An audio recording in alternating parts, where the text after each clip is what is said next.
ہادی و رہنما ہمارے علماء، ہو کبھی درپیش جو کوئی مسئلہ پوچھ لیں، حاضر ہوں ہم ان کی بارگاہ۔ الحمدللہ رب العالمین والصلاة والسلام علی خاتم النبیین، اما بعد فاعوذ باللہ من الشیطان الرجیم، بسم اللہ الرحمن الرحیم، والصلاة والسلام علیک یا رسول اللہ وعلی آلک واصحابک یا حبیب اللہ، الصلاة والسلام علیک یا نبی اللہ وعلی آلک واصحابک یا نور اللہ۔ مدنی چینل کے ناظرین، پروگرام دارالافتاء اہل سنت میں آپ کو خوش آمدید کہتے ہیں، مرحبا کہتے ہیں۔ اللہ رب العالمین ہم سب کو دین اسلام کے احکامات سیکھ کر سمجھ کر ان پر عمل پیرا ہونے کی توفیق عطا فرمائے۔ ہمارے پیارے نبی صلی اللہ علیہ وآلہ وسلم کا فرمان عظمت علی شان ہے، من صلی علیہ صلاۃ کتب اللہ لہ قراۃ والقراۃ مثل احد، کہ جس نے مجھ پر ایک بار درود بھیجا اللہ اس کے لیے ایک قرات اجر لکھ دیتا ہے، اور یہ ایک قرات احد پہاڑ کی مثل ہے۔ صلو علی الحبیب صلی اللہ تعالی علی محمد صلی اللہ علیہ وآلہ وسلم۔ ناظرین کرام، اس پروگرام میں بہت سے دینی شرعی سوالات وہ ہم شامل کرتے ہیں، اور سوال جواب کی صورت میں علم دین سیکھنے کا یہ ایک موقع میسر آتا ہے۔ اول تاخیر ہمارے ساتھ آپ شامل ہیں تو انشاءاللہ بہت سا علم دین سیکھنے کو بھی ملے گا۔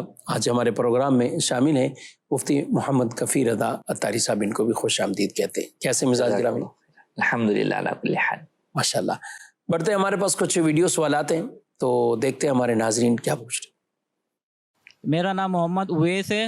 مفتی صاحب سے سوال ہے کہ کیا عورت غیر محرم مرد کو اسلامی تعلیم دینے کے لیے آواز ریکارڈ کروا سکتی ہے؟ خواتین کا مردوں کو اسلامی تعلیم دینا؟ دیکھیں، خواتین کو تعلیم دیں، اور مرد جو ہے وہ مرد حضرات کو تعلیم دیں۔ خواتین کو اس بات کی اجازت نہیں ہے کہ وہ جناب جو ہے وہ غیر محرم مردوں کو جو ہے وہ تعلیم دیں یا ان کو جو ہے وہ پڑھائیں، تو اس بات سے جو ہے وہ اجتناب کرنا چاہیے۔ اب اس میں جیسے آج کے دور میں ہر چیز سوشل میڈیا پہ ہے، تو بعض اوقات دینی معلومات ظاہر علماء سے ملتی ہے، مفتیان کرام سے ملتی ہے، ان کے کئی پروگرام ہیں جو ریکارڈ شدہ پروگرام ہیں، یا یوٹیوب پہ کئی ایسے پروگرام جو پہلے سے موجود ہوتے ہیں، کئی لیکچر ہوتے ہیں، مختلف موضوعات کے ہوتے ہیں۔ اب وہ مرد بھی سن رہے ہیں، ظاہر خواتین بھی سن رہی ہیں، جیسے ابھی پروگرام ہمارا بھی چل رہا ہے تو گھروں میں موجود خواتین یہ بھی سن رہی ہیں، لیکن عورتیں بھی چاہیں کہ ہم بھی اسی طرح آئیں تو یہ تو پھر کئی مسائل ہیں۔ جی، عورتوں کے جو کہ پردے کے معاملات ہیں، اور عورت کی آواز کا بھی جو ہے وہ پردے کا حکم ہے، تو لہٰذا عورتوں کو اپنی آواز، اولاً تو جو عورت کی ترنم والی آواز ہے، جس کو نغمے والی آواز کہا جاتا ہے، جیسے نعت خوانی کی آواز ہے یا اور اس طرح کی، تو وہ پردے کا حکم ہے اس کا، خاص طور پر کہ غیر محرم مردوں تک ایسی آواز عورت کے لیے پہنچانا ہی جو ہے وہ جائز نہیں ہے، غیر محرم کے لیے وہ سننا بھی جو ہے وہ جائز نہیں ہے۔ اور اس کے علاوہ بھی ضرورت کے مطابق کوئی بات چیت یا گفتگو ہو جانا وہ ایک جدا بات ہے، لیکن ایک یہ کہ عورت باقاعدہ جو ہے وہ مردوں کے لیے جو ہے وہ لیکچرز ہی جو ہے وہ ریکارڈ کروا رہی ہے، تو یہ درست نہیں ہے، اس سے بچنا چاہیے۔ جی، مزید سوال۔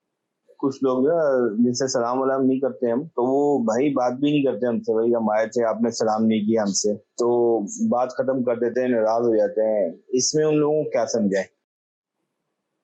اب یہ سلام نہیں کیا، سلام کا موقع تھا اور ایسے مواقع پر سلام نہیں کیا، یا کیا موقع تھا؟ خیر کیا کہیں گے، آپ ناراض ہو گئے وہ کہ آپ نے تو ہم سے سلام نہیں لیا یا سلام نہیں کیا۔ اولاً تو دیکھیں، خود ہمیں چاہیے کہ بجائے اس کے ان کو سمجھانے کے اپنے آپ کو سمجھائیں کہ یار ہمیں سلام کرنا چاہیے تھا۔ ہاں، سامنے والے کو چاہیے کہ وہ کسی بھی شخص سے اس اعتبار سے بدگمان نہ ہو کہ یار اس نے مجھ سے سلام نہیں کیا تو میں اس سے قطع تعلق ہی کر لوں یا میں اس سے بات چیت ہی نہ کروں۔ بہت ساری وجوہات ہو سکتی ہیں کہ جس کی وجہ سے ہو سکتا ہے اس نے آپ کی طرف توجہ، آپ گزرے ہیں، وہ اپنے موبائل فون پر جو ہے وہ بات کر رہا ہے، تو اب ایسی صورت میں آپ بولیں یار میں تو گزرا تھا، آپ نے مجھے سلام نہیں کیا، یا میں نے سلام کیا آپ نے جواب نہیں دیا۔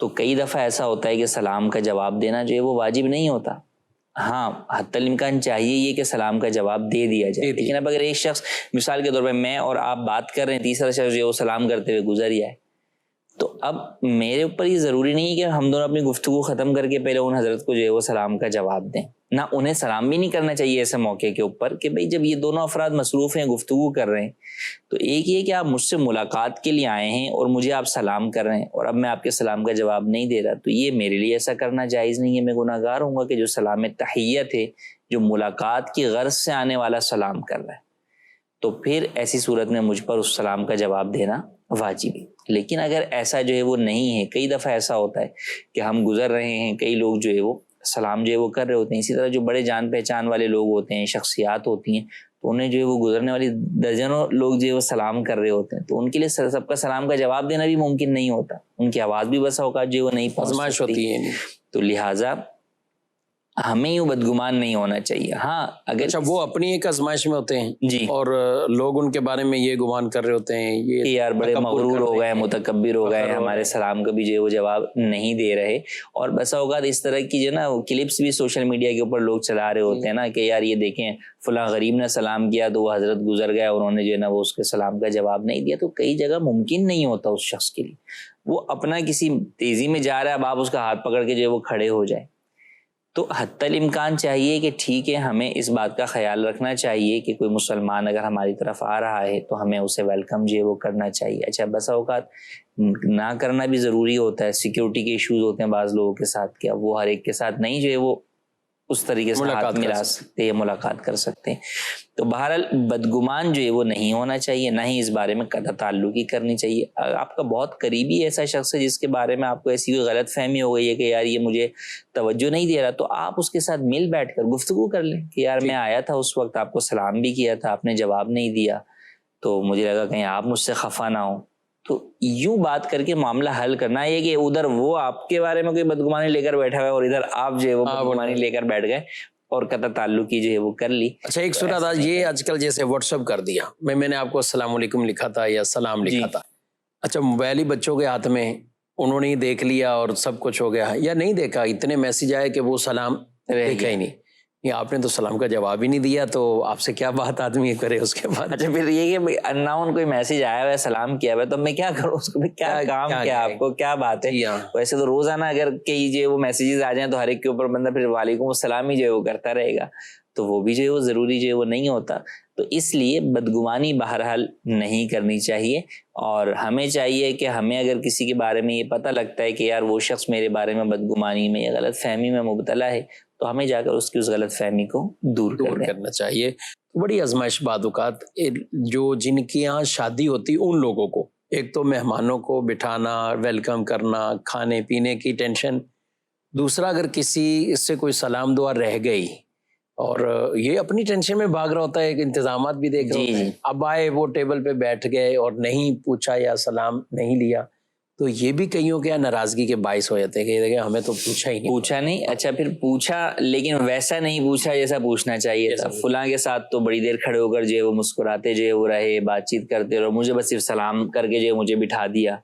تو یوں لوگ بلا وجہ کی جو ہے وہ بدگمانیاں جو ہے وہ لے کر بیٹھے ہوئے ہوتے ہیں. بس اوقات ہوتا ہے آدمی فری ہوتا ہے تو کوئی شخص آیا تو اسے ویلکم بھی کیا اور اس کے ساتھ کچھ بات چیت بھی کر لگا دی. بس اوقات ہوتا ہے یہ کے بعد دیگرے کچھ اسپیشل مہمان آ رہے ہوتے ہیں, تو اب ایسی صورت میں آپ ایک ایک مہمان کو جو ہے وہ گزار کے اگلے کو ویلکم جو ہے وہ آپ کریں گے, تو ہر ایک کو اتنا وقت نہیں دے سکیں گے. تو اس لیے ایسے معاملات کے اندر بدگمان نہیں ہونا چاہیے, اور سامنے والے کی ہمیں اس کے ساتھ حسن ظن رکھتے ہوئے اس کے ان رویوں کو جو ہے وہ کسی نہ کسی اچھے جو ہے وہ پہلو کے اوپر ہمیں گمان کرنا چاہیے. خام خواہ لوگوں کی خوشیوں کے اندر لڑائیاں نہ ڈالیں اور اس میں ایسے پرابلم نہ کریں. کئی گھرانے یا کئی خاندان والے مشہوری اس طور پر ہو جاتے ہیں کہ ان کی شادی میں لڑائی ہونی ہے اور ان کے ہاں یعنی کچھ نہ کچھ ایسا ہوگا. کراچی میں بھی ہیں, مختلف علاقوں میں بھی ہیں. میں کفیل صاحب ایک جگہ گیا شادی میں اور نکاح کے لیے مجھے بلایا, تو وہ مجھے کہنے لگے حضرت صاحب ٹینشن نہیں لینی, لڑائی ہو گئی ہمارے یہاں. پہلے سے ہی بتا رہے ہیں. میں نے کہا آپ کیا مطلب کوئی, تو کہہ رہے نہیں ہمارا گھرانہ ہمارا ہے, مطلب یہ کہ ہمارے یہاں لڑائی ہوتی. اور یہ مدنی چینل کے ناظرین بھی جو سن رہے ہوں گے ان کو بھی اندازہ ہوگا کہ کئی ایسے ہیں کہ شادیوں میں لڑائی, یعنی یہ ایک کچھ جان بوجھ کر ڈالتے ہیں, اپنی کوئی دشمنی پرانی دل میں بٹھائی ہوئی ہے, اور وہ شادی کے موقع پر. ایک تو یہ ہوتا ہے کہ شادی کا جیسے ہی سنا کارڈ بٹنے شروع ہوا اور کارڈ تقسیم کیے جا رہے ہیں, دے رہے ہیں, تو کوئی لوگ پرانی کوئی بات لے کر آئیں گے کہ ہم نے آپ کی شادی میں نہیں آنا. یعنی یہ ایک کام ہے باقاعدہ شادیوں میں لوگ لسٹ بناتے ہیں کہ کس کس نے ہم سے بدلہ لینا ہے. یا اب اتنی پرانی کوئی بات تھی, آپ نے صلح بھی کر لی, آپ نارمل اس کے ساتھ آتے جاتے سب کچھ رہے, لیکن وہ پیغام پہنچاتے ہیں باقاعدہ کہ ہم نے آپ کی شادی میں نہیں آنا. اچھا جب وہ نہیں آ رہے تو ظاہر ہے پھر ان کی بیٹیاں کہیں بھی آئیں, کچھ بیٹے, کوئی اچھا کسی کی بہو ادھر ہے, تو ایک خاندان بعض اوقات ان کے کئی تانے بانے آگے پھیلے ہوئے ہوتے ہیں. اب وہ ایک ناراض ہو گئی, خالہ ناراض ہو گئی, پھپھی ہو گئی, کوئی اور ناراض ہو گئے, تو یہ ایک بڑی آزمائش کو بیچارے منتیں کر رہے ہوتے ہیں, جا کے بات چیت کر رہے ہوتے ہیں, ناراضگی دور کر رہے ہوتے ہیں. اچھا عمل ہے, ٹھیک ہے, ناراضگی دور کریں اور ہو جائے یہ, لیکن یہ کوئی اچھا عمل نہیں ہے کہ خامخواہ دوسرے کی خوشی کو ہم اس طرح کریں کہ اس میں کوئی اپنی لڑائی. اچھا پھر کوئی ان سے تو نہیں لڑا, لیکن شادی کے موقع پر کسی دوسرے کے ساتھ لڑائی ہے تو یہاں تھوڑی بہت کوئی اونچ نیچ بات ہوئی تو وہ شور شرابہ اور لڑائی ڈال دیں گے. کئی مطلب جگہوں پر ایسے سننے میں آتا ہے. تو یہ لوگوں کی جو خوشیاں اس طرح خراب کرتے ہیں, کیا کہیں گے؟ جی بعض لوگ جو وہ اپنی ذات کے اندر جو وہ لڑاکا ہوتے ہیں, اور بعض جو وہی کہ فیملیز جو ہے وہ لڑاکا جو ہے وہ ہوتی ہیں. تو بالکل ایسا کرنے والے در حقیقت دوسروں کی خوشیوں کا خون کرنے والے ہوتے ہیں, انہیں دوسروں کا احساس نہیں ہوتا. حالانکہ حدیث پاک کی ہم تعلیمات کی طرف دیکھیں تو نبی کریم صلی اللہ علیہ وسلم نے کتنی پیاری بات ارشاد فرمائی کہ کامل مومن وہ کہ جس کی زبان اور ہاتھ سے دوسرے مسلمان محفوظ رہیں. پھر فرمایا کہ کامل مومن وہ کہ جو اپنے لیے پسند کرے وہی دوسروں کے لیے پسند کرے. تو وہ افراد یہ سوچیں کہ وہ جب اپنے بارے میں یہ سوچیں کہ یار ہماری شادی میں اس طرح کی کوئی بدمزگی نہیں ہونی چاہیے, تو وہ خود کسی اور کی شادی یا کسی بھی تقریب میں بدمزگی کا باعث کیوں بن رہے ہیں. اچھا بسا اوقات ہوتا ہے کہ سامنے والے کی طرف سے بھی کوئی غلطی ہو جائے, لیکن وہی بات ہے کہ اگر غلطی ہوئی ہے اور آپ نے اپنی فیملی کو آواز ماری کہ چلو بھائی سارے چلو شادی میں ہم نہیں بیٹھیں گے یہاں پہ بس, تو وہ ایک عجیب سی کیفیت ہو جاتی ہے کہ بھئی ایک پوری بڑی فیملی جو ہے وہ کوئی بڑے صاحب چلیں. اگر آپ سے کسی نے شادی میں بدتمیزی کر بھی دی ہے تو آپ سامنے والوں کا خیال کرتے ہوئے صبر کر لیں. تو دین اسلام کی تعلیمات تو ہمیں یہی سکھاتی ہیں کہ ہم جو حسن سلوک کریں, صبر کریں, دوسروں کا خیال کریں, خیر خواہی مسلمین کو پیش نظر رکھیں. تو بالکل اس چیز کو خاص طور پر پیش نظر رکھنا چاہیے کہ آپ کا جو ہے وہ عمل جو ہے وہ دوسروں کے لیے آزمائش کا باعث نہ بنے. ٹھیک جی مزید میرا سوال یہ ہے کہ جو واش روم میں ٹوٹی لگی ہوتی ہے سنک کے اوپر, آیا کہ اسی واش روم کے اندر جو ٹوٹی لگی ہوتی ہے سنک والی, تو سنک والی وہ ٹوٹی سے ہم نماز کے لیے وضو کر سکتے ہیں؟ آیا کہ یہ شرعی طور پر جائز ہے؟ ہماری رہنمائی فرما دیں, جزاک اللہ خیرا. جی واش روم میں واش بیسن کا یہ در حقیقت سوال کر رہے ہیں کہ wash basin attach bath room میں بس اوقات ہوتا ہے, وہیں پہ وضو کرتے ہیں. تو دیکھیں وضو کرنا جو ہے وہ جائز ہے. اولاً تو واش بیسن کے نیچے کی جو جگہ ہے اسے ہم ناپاک کہہ نہیں سکتے. کسی کو اگر اس حوالے سے شک ہے تو بہتر یہ کہ وہ پانی جو ہے وہ ڈال لے فرش کے اوپر. ایک یہ بات. البتہ یہاں پہ یہ کہ آپ جب واش روم کے اندر وضو کریں گے تو اب آپ دعائیں نہیں پڑھ سکتے, آپ بسم اللہ شریف نہیں پڑھ سکتے. وضو سے پہلے جو ہے وہ بسم اللہ پڑھنا, اللہ کا ذکر کرنا, یہ سنت مؤکدہ ہے. تو یہ چیز آپ اندر نہیں کر سکتے, تو پھر اس کے لیے آپ کو کم از کم یہ کرنا ہوگا کہ واش روم سے باہر آ کر آپ کو بسم اللہ پڑھنی ہوگی, اور پھر دوبارہ آپ اندر جا کر واش بیسن کے اوپر وضو کر لیں, تو اس کے اندر کوئی حرج نہیں. یعنی وضو ہو جاتا ہے, وضو ہو جائے. اگر نارمل اگر کسی نے باہر آ کے بھی کچھ نہ پڑھا, ہاں جی, اگر وہ چیز نہ بھی پڑھی تو وضو بہرحال جو ہے وہ ہو جائے گا. لیکن اس کو چھوڑنے کی عادت بنا لینا, کیونکہ جو لوگ اس طرح وضو کرتے ہیں تو ان کا عام یہی ہوتا ہے کہ وہیں وضو کرتے ہیں, تو اب وہ روزانہ ہی وضو سے پہلے جو ہے وہ اس ذکر کو جو ہے وہ چھوڑیں گے, تو اس کی وجہ سے پھر گناہ گار ہوں گے اگر بسم اللہ نہیں پڑھیں گے, سنت موقدہ نہیں کریں گے, کہ وہ سنت موقدہ ہے, اور سنت موقدہ چھوڑنے کی عادت بنا لینا گناہ ہے. صحیح. مزید مفتی صاحب اس سوال کا جواب عنایت فرما دیں. کیا فل پسینے میں انسان لت پت ہو تو اس حالت میں وضو کیا جا سکتا ہے, اس وضو سے نماز ہو جائے گی؟ تو اس کا جواب عنایت فرما دیں, جزاک اللہ خیر. جی پسینے کا وضو سے کوئی تعلق نہیں ہے, وضو تو بالکل جو ہے وہ ہو جائے گا. اب بات یہ کہ پسینے کی بو جو ہے وہ بعض لوگوں کے بدن میں بہت زیادہ ہوتی ہے, بعضوں کی ہو سکتا ہے نہ ہو, لیکن عام طور پہ کچھ نہ کچھ بو تو جو ہے پسینے کی ہوتی ہے. تو پسینے کی بو آ رہی ہے تو اب آپ کا مسجد میں جانا یا اس حال میں نماز پڑھنا یہ منع ہے. تو لہٰذا آپ کو چاہیے یہ کہ وضو کر لیں یا وضو کے بعد یا پہلے بہرحال اس بو کو اپنے آپ سے دور کریں. بسا اوقات اس کے لیے آپ کو کپڑے دور کرنے کی حاجت ہوگی، بسا اوقات ہو سکتا ہے آپ کو پانی ڈال کے نہانا پڑے، یا یہ دونوں چیزیں ممکن نہیں ہیں تو پھر آپ کو بہرحال پرفیوم وغیرہ یا عطر لگا کر جو ہے وہ اس بو کو جو ہے وہ خوشبو کے اندر دبانا ہوگا. تو اصل معاملہ اس کا تعلق نماز کے ساتھ ہے کہ بو کے ساتھ نماز پڑھنا یا مسجد میں جانا یہ منع ہے، وضو بہرحال ہو جائے گا. ٹھیک، مزید مجھے یہ بتائیے گا کہ میرے نا سسر کا انتقال ہو گیا ہے پہلے، پھر میرے سالے کا انتقال ہوا اور پھر میری ساس کا انتقال ہوا. مطلب یہ تینوں کا انتقال ہو گیا. اس کے بعد 7 سالیاں ہیں میری. اب وہ جو 7 سالیاں پیچھے ہیں اور دوسرا پھر جو سالے کا انتقال ہوا ہے اس کی بیوی اور بچے ہیں. تب اس میں اب حصہ جو ہوگا وہ 7 بیٹیوں میں تو ہوگا. یہ پوچھنا یہ تھا کہ اس میں جو سالے کے بچے ہوں گے اور جو ساس کا انتقال ہوا ہے اس میں 8واں حصہ جو ہوتا ہے اس میں ساس کا بھی نکلے گا اور اس کے جو سارا انتقال ہوا بیوی بچوں کا بھی نکلے گا. جی کیا فرماتے ہیں اس صورتحال میں؟ دیکھیں سسر کی جائیداد ہے نا، انہوں نے جو صورت بیان کی اس کے بعد جو ہے وہ سسر کے بیٹے کا انتقال ہوا، صحیح ٹھیک ہے، پھر اس کے بعد سسر کی بیوہ یعنی ان کی ساس کا انتقال ہو گیا. تو اب اس صورت کے اندر سسر کی جائیداد میں اس بیٹے کا حصہ تو ہوگا اور جو اس کا حصہ ہے وہ آگے اس کی بیوہ میں اور اس کی اولاد میں تقسیم ہوگا. صحیح. لیکن ایک چیز اور اضافی ہوگی کہ اس بیٹے کی جائیداد حصے میں سے اس کی ماں کا بھی حصہ نکلے گا. صحیح. تو جو ان کی ساس ہیں ان کو 2 ہی طرف سے حصے ملیں گے. ایک اپنے شوہر سے ملے گا، وہ تقریباً جو ہے وہ 12.5% ہوگا جو پہلے سے جی 8واں حصہ کل جائیداد سے کل جائیداد میں سے. اور پھر اس میں سے جو حصہ ان کے بیٹے کو ملا اس بیٹے کے حصے میں سے جو ہے وہ چھٹا حصہ تقریباً جو ہے وہ 16.66 16.5% تقریباً یہ ماں کا پھر جو ہے وہ نکلے گا. تو یوں جائیداد جو ہے وہ تقسیم ہوگی. بہرحال اس کے لیے ان کو چاہیے کہ مکمل طور پر تحریری فتویٰ جو ہے وہ دارالفتہ اہل سنت سے حاصل کریں، کیونکہ پھر آگے اس بیٹے کی اولاد میں کون ہے، صرف بیٹیاں ہیں یا بیٹا بھی ہے، تو اس کی الگ تفصیل جو ہے وہ ہے کہ اگر جو ہے وہ صرف بیٹیاں ہیں بیٹا نہیں ہے تو پھر ایسی صورت میں اس کی جائیداد میں سے ہو سکتا ہے کہ کچھ حصہ اس کی بہنوں کی طرف جو ہے وہ دوبارہ آئے گا. تو مکمل وراثت کا تحریری فتویٰ ان کی بھی جو اہلیاں ہیں بیٹے کی جو وائفیں ہیں ہاں ان کو تو حصہ ملے گا. جو بیٹے کا یعنی جو بیٹے کی جائیداد بیٹے کا جو حصہ بن رہا ہے اس میں سے ان کو حصہ جو ہے وہ. اچھا یہ بہت اہم بات ہے. اس طرح کے سوالات بعد کا تو یہ سوال اتنا لمبا تھا ناظرین کرام، کافی پیچیدگیاں ہوتی ہیں وراثت کے معاملات میں.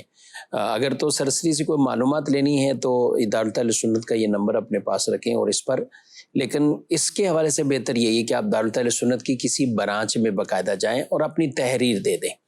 لیکن جو تحریر لے کر جائے اس سے پوری معلومات ہونی چاہیے کہ کس کا انتقال پہلے ہوا کس کا بعد میں ہو. یہ بہت فرق ہوتا ہے. یعنی یہی صورت اگر لے لیں کہ لوگ عام طور پہ جو فیصلہ کرنے بیٹھ جائیں تو وہ یہ کہتے ہیں کہ بیٹا تھا وہ بھی چلا گیا، ساس بھی چلی گئی، تو سیدھی سیدھی ہے تو چلیں یہ بیٹیاں تو ان میں تقسیم کر دیں. جی حالانکہ اگر صرف بیٹیاں ہی ہیں، وہ رسا میں صرف بیٹیاں ہی ہیں، تو پھر بھی کچھ آگے جائے گا وراثت کا حصہ. جی بالکل آگے جو ہے وہ جائے گا. اس صورت کے اندر جیسے جو ماں کا حصہ جب تقسیم ہوگا یعنی ان کی ساس کا جب حصہ تقسیم ہوگا تو وہ صرف بیٹیوں میں پورا تقسیم نہیں ہو جائے گا. بیٹیوں میں تو وہ تقریباً جو ہے 66.66 یعنی تقریباً جو ہے وہ 66% 66.5% تقسیم ہوگا، 2 تہائی. اور جو بقیہ حصہ ہے وہ ماں کے جو وہ بھائی بہنوں کی طرف جائے گا اگر ان کے والدین نہیں ہیں تو، یعنی بچوں کے ماموں اور خالاؤں کی طرف جو ہے وہ جائے گا. تو لہٰذا اس طرح کے معاملات کے اندر شرعی اعتبار سے پہلے فتویٰ جو ہے وہ لیا جائے. اب جیسے یہی صورت ہے، اس کے اندر اگر بیٹے کا انتقال باپ سے پہلے ہو چکا ہوتا پھر مسئلہ جدا ہو جاتا، پھر مسئلہ جو ہے وہ جدا ہو جاتا. پھر اگر بیٹے کی جو ہے وہ اولاد کے اندر بیٹا ہوتا تو پھر پوتے کو بہرحال جو ہے وہ حصہ ملتا جبکہ ان کے سسر کا کوئی اور بیٹا نہ ہوتا. تو یوں مختلف صورتیں جو ہے وہ بنتی ہیں. تو اس لیے آپ کو مکمل تحریری فتویٰ حاصل کرنا چاہیے. جی ایک دوست ہے تو یہ ہڈی فریکچر ہوئی ہے، وہ بیڈ پہ ہے، تو نمازیں کیسے پڑھے، وضو نہیں ہو کر سکتا، اس کے لیے کیا شرعی حکم ہے، وہ کیسے وضو کرے، کیسے نماز پڑھے. بعض قبلہ رخ کا بھی نہیں اس کو اندازہ رہتا کہ چرپائی وغیرہ یا بیڈ پہ پڑھا ہے کسی اور طریقے سے. تو پلیز مہربانی اس کی آپ رہنمائی فرما دیں. جی کیا کریں ایسا مریض جس کی ٹانگ میں فریکچر بھی ہے لیکن یہ تو کافی چیزیں کہہ رہے ہیں کہ وضو میں بھی پرابلم، قبلہ رخ ہونے میں بھی مسائل، کیا کہتے ہیں آپ؟ دیکھیے اولاً تو یہ کہ وہ کوشش کریں کہ اگر وہ وضو اس عضو پر نہیں کر سکتے جس پہ پلاسٹر ہے، لیکن بقیہ جو ہے وہ اعضائے وضو دھو سکتے ہیں. اب ٹھیک ہے پیر میں فریکچر ہے، چل کے نہیں جا سکتے، لیکن وہیں پر ہی کوئی ان کے بیڈ کے پاس ہی اگر وضو کے لیے ان کو پانی فراہم کر دیا جائے اور وہ وہاں وضو کر سکتے ہوں تو وہاں پہ وضو کا اہتمام کرے. اچھا خود نہیں کر سکتے تو کوئی دوسرا اگر کروانے والا ہے تو وہ ان کو جو ہے وہ وضو کرا دے. ہاں جس عضو کے اوپر جو ہے وہ پلاسٹر چڑھا ہوا ہے وہاں اگر پانی نہیں بہایا جا سکتا تو اس عضو کے اوپر مسح جو ہے وہ کر لیں گے. اور اگر جو ہے وہ کسی بھی طرح کوئی بھی صورت جو ہے وہ میسر نہیں ہے، کوئی کروانے والا بھی نہیں ہے، یہ پانی تک جا بھی نہیں سکتے، پانی ان تک آ بھی نہیں سکتا، تو پھر ایسی صورت کے اندر یہ تیمم کر کے نماز ادا کریں گے. جہاں تک قبلہ رخ والا معاملہ ہے تو ایک ہی مرتبہ اپنے بیڈ کو قبلے کی طرف جو ہے وہ رخ کروا کے رکھوا دیں تاکہ وہ اس کے مطابق جو ہے وہ اسی طرح لیٹے رہیں اور اسی طرح لیٹے لیٹے جو ہے وہ یا بیٹھ کر جو ہے وہ اشارے کے ساتھ نماز ادا کر لیں. ٹھیک جی، کچھ SMS بھی شامل کرتے ہیں. یہ سوال ہے، السلام علیکم ورحمۃ اللہ وبرکاتہ. وعلیکم السلام ورحمۃ اللہ وبرکاتہ. کہتے ہیں میرا نام محمد الیاس اتاری ہے. میرا سوال یہ ہے کہ ریکارڈڈ تلاوت کلام پاک میں اگر سجدہ تلاوت آئے تو سجدہ تلاوت کرنا واجب ہوگا یا نہیں، اور کیا ریکارڈڈ تلاوت کا بھی سننا اسی طرح فرض ہے؟ DIG خان سے. ریکارڈڈ تلاوت کا حکم جو ہے وہ لائیو یا جو بالمشافہ تلاوت کی جا رہی ہے اس جیسا نہیں ہے. اس کو بھی سننا چاہیے. جب آپ نے تلاوت لگائی ہوئی ہے تو اسے آپ سنیں. اس کو تلاوت لگا کر آپ جو ہے وہ کسی اور کے ساتھ بات چیت میں یا دیگر چیزوں میں مصروف ہو جانا کہ اس کی طرف توجہ نہ رہے، یہ مناسب نہیں ہے. البتہ اس پہلے کی طرح جس طرح ایک شخص کوئی تلاوت کر رہا ہو آپ اس کے سامنے تلاوت سننے کے لیے حاضر ہوں، جس طرح اس کا سننا فرض ہے، اس طرح ریکارڈڈ تلاوت کا حکم نہیں ہے. اور ریکارڈڈ تلاوت کے اندر اگر آیت سجدہ آپ سنیں گے تو اس سے بھی سجدہ لازم نہیں ہوگا. ہونا کیا چاہیے؟ ریکارڈڈ تلاوت بھی اگر ہو رہی ہے تو اس دوران سننے والے کو ٹھیک ہے، ایک تو وہ فرضیت والے احکامات ہیں، لیکن کرنا کیا چاہیے؟ تلاوت اگر آن ہے یا تلاوت کر رہے ہیں اور اس دوران بھی کچھ آداب ہیں، بالکل اس کا بھی جو ہے وہ خیال رکھنا چاہیے اور ادب کے ساتھ اسے بھی سننا چاہیے. ایک یہ ہے کہ آپ تلاوت سن رہے ہیں اور کسی ایسے کام میں جو ہے وہ مصروف ہیں جس کی وجہ سے توجہ آپ کی تلاوت سے نہیں ہٹتی، یا شور و گل ویسے شور و گل بھی جو ہے وہ نہیں ہے تو ٹھیک ہے. ایک یہ ہے کہ آپ شور و گل کے اندر بیچ میں تلاوت جو ہے وہ لگا کے جو ہے وہ رکھ دیں، کوئی سننے والا بھی نہیں اور الگ لوگ جو ہے وہ اپنے کاموں میں لگے ہوئے، بات چیت ہو رہی ہے، شور و گل ہے، تو یہ چیز جو ہے وہ قرآن کریم کی ریکارڈڈ تلاوت کے بھی آداب کے خلاف ہے، تو اس سے بچنا چاہیے. جی مزید سوال. مفتی صاحب سوال یہ ہے کہ اگر غسل میں کلی کرنا بھول گئے اور بعد میں یاد آیا کہ زور کی نماز پڑھ لی تھی تو کیا میری زور کی نماز ہو جائے گی؟ جی نماز تو نہیں ہوگی، دوبارہ پڑھنی ہوگی. اور کلی جو ہے وہ بہرحال اب کلی کرنی ہوگی. دوبارہ پورا غسل کرنا ضروری نہیں ہے، صرف کلی بھی کر لیں گے تو ایسی صورت میں بھی ہو جائے گا. اسی طرح اگر کلی نہیں کی تھی لیکن پانی پیا تھا اچھے طریقے سے منہ بھر کے کہ جناب منہ کے اندر کا پورا حصہ جو ہے وہ گیلا ہو گیا تھا، اس پہ سے پانی بہہ گیا تھا، تو بھی ایسی صورت کے اندر وہ فرض جو کلی کا ہے وہ ادا ہو گیا. اور نہ پانی پیا نہ کلی کی اور نماز پڑھ لی تو پھر وہ نماز نہیں ہوئی. بعد میں کلی کر کے آپ کو دوبارہ نماز ادا کرنی ہوگی. ہونا کیا چاہیے؟ جو ایسے لوگ کئی لوگ کہتے ہیں کبھی کلی بھول گئے کبھی ناک میں پانی، تو ترتیب کیا ہونی چاہیے تاکہ ایک طریقے سے پورا کام ہی ہو جائے گا؟ جی ترتیب یہی ہونی چاہیے کہ پہلے یہ کام کرنے چاہیے، کیونکہ ایسا نہیں ہو سکتا کہ آپ بولیں کلی اور ناک میں پانی چڑھا دیا اور بدن پہ پانی بہانا بھول گئے. ہاں یہ تو نہیں ہو سکتا. عام طور پر ہوتا ہے اس کے برعکس سے. تو اس کی وجہ یہ ہے کہ لوگ پہلے نہانا شروع کر دیتے ہیں اور بعد میں پھر جو ہے نا وہ باہر نکل آتے ہیں.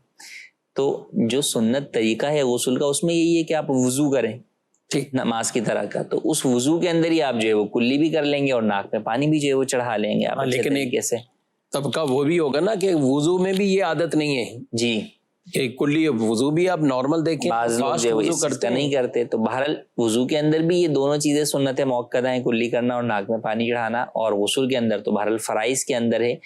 تو اس بات کا اہتمام کرنا چاہیے کہ جب آپ غسل کے لیے جائیں تو آپ پہلے ہاتھ دھو کر مکمل وضو کریں. اگر بالفرض آپ وضو نہیں بھی کرتے تو کم سے کم یہی کریں کہ اس وقت ہاتھ دھونے کے بعد آپ کلی کریں, ناک میں پانی چڑھائیں, اس کے بعد جو ہے وہ اپنے بقیہ اعضاء بدن کے اوپر پانی بہائیں. تو یہ عادت بنائیں گے تو انشاءاللہ پھر آپ بھولیں گے نہیں کلی کرنا ہے یا ناک میں پانی چڑھانا. ٹھیک جی. مزید میرا نام محمد صالح ہے. مفتی صاحب سے میرا یہ سوال ہے کہ کیا کسی کے جنازے میں شرکت نہ کرنا گناہ ہے؟ جی, جنازے میں شرکت نہیں کر سکے. نماز جنازہ فرض کفایہ ہے کہ جن جن تک اطلاع پہنچی ان میں سے کسی نے بھی پڑھ لیا یا کسی نے بھی پڑھ لیا, چاہے اس تک اطلاع پہنچی یا نہیں پہنچی, تو سب پر سے جو ہے وہ گناہ ختم ہو گیا, یعنی فرض ادا ہو گئی, فرض ادا ہو گیا. اور ورنہ جن جن تک اطلاع پہنچی اور کسی نے بھی نہیں پڑھا تو وہ سارے گناہ گار ہوں گے جن جن تک اطلاع پہنچی تھی. اب اگر کوئی شخص جو ہے وہ کسی کے جنازے میں شرکت نہیں کر پایا تو جب دیگر افراد نے جنازہ پڑھ لیا تو اس کا شرکت نہ کرنا گناہ نہیں. ہاں, کوئی شخص جو ہے وہ اس سے بغض کی وجہ سے اس کا جنازہ جو ہے وہ نہ پڑھے, قطع تعلقی کی وجہ سے نہ پڑھے, تو وہ اپنے ان گناہوں کی وجہ سے گناہ گار ہوگا, نہ کہ جنازے میں شرکت نہ کرنے کی وجہ سے. تو لہٰذا اس بات کا خیال رکھنا چاہیے. کئی دفعہ آپ پہنچ نہیں پاتے. اچھا, بعض دفعہ یہ ہوتا ہے کہ وہ شخص جو ہے وہ بہت بڑا فاسق و فاجر ہوتا ہے, شرابی ہوتا ہے, یا مثال کے طور پہ سود کا برسر اعلان جو ہے وہ کام کرنے والا شخص جو ہے وہ ہوتا ہے, یا اور کوئی جو ہے وہ اس طرح کے برے عمل میں مبتلا ہوتا ہے. تو ایسے اشخاص کے لیے یہ ہے کہ اس کا عام مسلمان تو نماز جنازہ پڑھیں گے, البتہ جو مقتدا اور پیشوا حضرات ہیں ان کو کہا گیا کہ وہ ایسے شخص کا جنازہ نہ پڑھیں تاکہ لوگوں کے ذہنوں میں اس برے عمل کی نفرت جو ہے وہ مزید بیٹھے کہ یار دیکھا یہ ایسا برا کام ہے کہ اس کا جنازہ پڑھنے تو جو ہے وہ علماء بھی جو ہے وہ نہیں آئے. تو وہ ایک جدا چیز ہے. لیکن عام حالات کے اندر بہرحال مسلمان کے جنازے میں شرکت کرنی چاہیے کہ اس کا ثواب ہے. تو لیکن اگر کوئی نہیں کر پاتا یا شرکت نہیں کرتا تو وہ گناہ گار نہیں ہے جبکہ دیگر افراد نے جنازہ پڑھ لیا ہے. ٹھیک ہے, لیکن ہے بہت ہے کہ اس کو تو ساری زندگی جواب دینا پڑے گا ایک طرح کا. لوگ اس کو بھی پوری ایک رپورٹ بنتی ہے, کارکردگی ہے پوری, اور وہ پیچھے بلکہ میں نے یہ بھی دیکھا کئی لوگ جنازے میں آتے ہیں جنازہ نہیں پڑھتے, لیکن وہ جو حاضری جو ہے وہ لگانا جو ہے نا جس کو کہتے ہیں جنازہ نہیں پڑھتے, وہ خاص وجہ یا پڑھنا نہیں آتا یا وضو نہیں یا کچھ اور ایسا کوئی نہ کوئی بہرحال مسئلہ ہوگا. اب یہ تو کبھی نہیں پوچھا, لیکن کئی دفعہ یوں نظر آتا ہے کہ یار وہ پیچھے ہی کھڑے ہوئے تھے الگ لائن کے اندر نا, جنازے کے بعد بھی کھڑے ہوئے تھے, جنازے سے پہلے بھی جو وہیں کھڑے ہوئے تھے. لیکن وہ وہی کہ ہمارے یہاں جو معاشرتی طور پہ ایک وہ ہے نا کہ یار اس کے باپ کے جنازے میں آ کے وہ اس سے ملاقات کر کے اسے چہرہ دکھا کے جو ہے وہ کہ بھئی میں آیا ہوں, گویا کہ وہ بتا کے وہ چلے جاتے ہیں. تو اچھی بات ہے, سامنے والے کے ساتھ آپ کو تعزیت کے لیے بھی جو ہے وہ آنا چاہیے. کوئی جنازے میں نہیں پہنچ سکا تو تعزیت کے لیے اس کے بعد بھی جو ہے وہ چلا جائے اس کے پاس. لیکن آپ جب آئے ہی ہیں تعزیت کے لیے تو جنازہ پڑھنے جیسے عظیم ثواب سے محروم کیوں ہو رہے ہیں؟ لہٰذا آپ کو چاہیے کہ آئیں تو جنازے میں بھی شریک ہوں اور جو ہے وہ کندھا بھی دیں, ممکن ہو تو تدفین کے لیے بھی جو ہے وہ ساتھ جائیں اور تعزیت بھی کریں.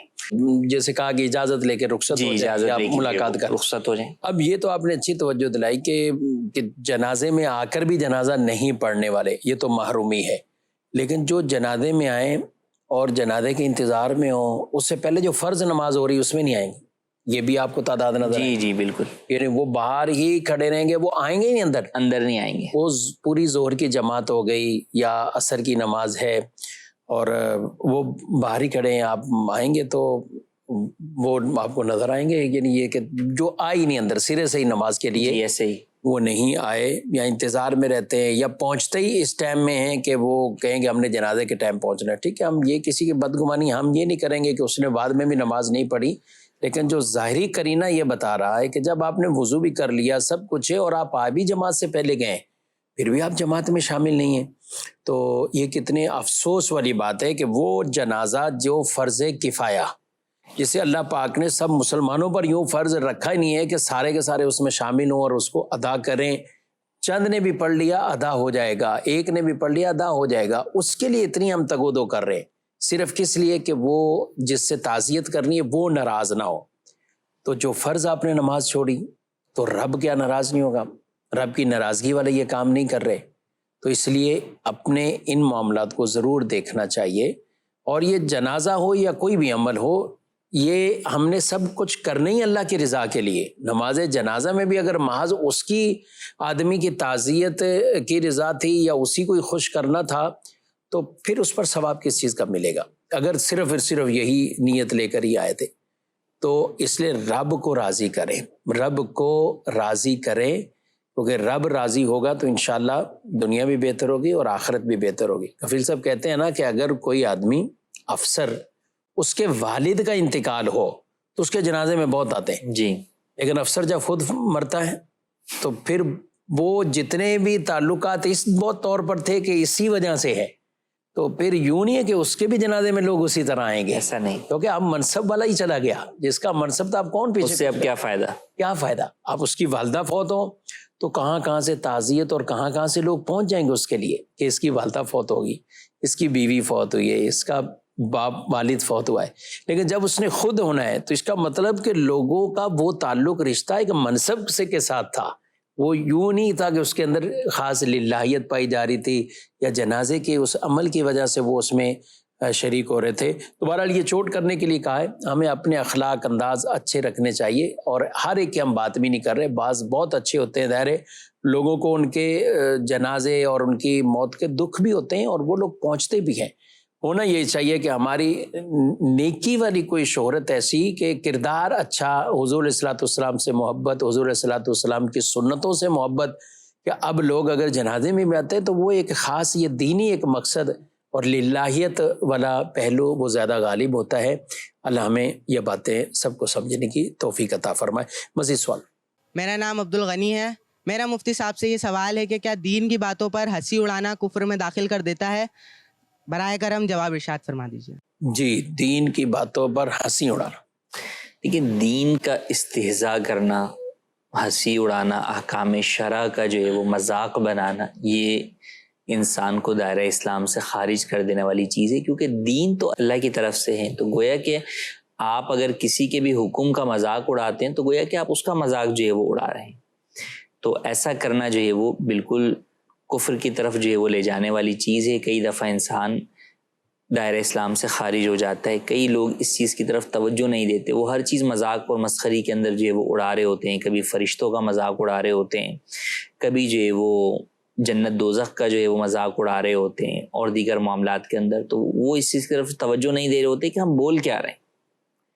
حالانکہ یہ تمام چیزیں اللہ پاک کے نے جو بیان فرمائی قرآن و حدیث میں جن کا ذکر ہوا وہ دین کے جو ہے وہ حصہ ہے. تو بالکل بھی ہرگز مذاق نہیں اڑانا چاہیے اور ایسے لطیفے اور چٹکلے نہ خود جو ہے وہ سننے چاہیے اور نہ ہی جو ہے وہ آپ کو سنانے جو ہے وہ چاہیے. تو اس سے بچنا ضروری ہے. ایسے موقع کے اوپر کبھی آپ اگر ایسی جگہ موجود ہیں، سامنے کسی نے ایسا جملہ کہہ دیا تو فوری طور پہ آپ کو استغفار کرنا چاہیے اور ممکن ہو تو آپ اسے ٹوکیں بھی اور اس مجلس سے جو ہے وہ اٹھ جائیں. کئی دفعہ ایسا ہوتا ہے کہ آپ کوئی گاڑی میں بیٹھے ہوئے ہیں اور کوئی ریکارڈنگ چل رہی ہے، اس میں کوئی ایسا جملہ کسی نے جو ہے وہ بول دیا تو وہاں پہ فوراً آپ کے منہ سے استغفار نکلنا چاہیے. استغفر اللہ، اس طرح کے توبوا الی اللہ، میں اللہ سے توبہ کرتا ہوں، تاکہ آپ کی جانب سے کم از کم اس جملے سے اظہار برات ہو جائے، بیزاری کا اظہار ہو جائے. ورنہ کوئی شخص اس جملے پر ہنس رہا ہے، اس چیز کو جو ہے وہ اس کے اوپر جو ہے وہ خوش ہو رہے کہ خوشی کہ وہ جملہ ایسا نکل گیا کہ بے ساختہ ہنسی نکل گئی. ایک یہ کہ آپ اس کے ساتھ راضی ہیں، شامل ہے، گویا شامل ہے، تو اس صورت میں آپ پر بھی بعض صورتوں میں حکم کفر لاگو ہو سکتا ہے.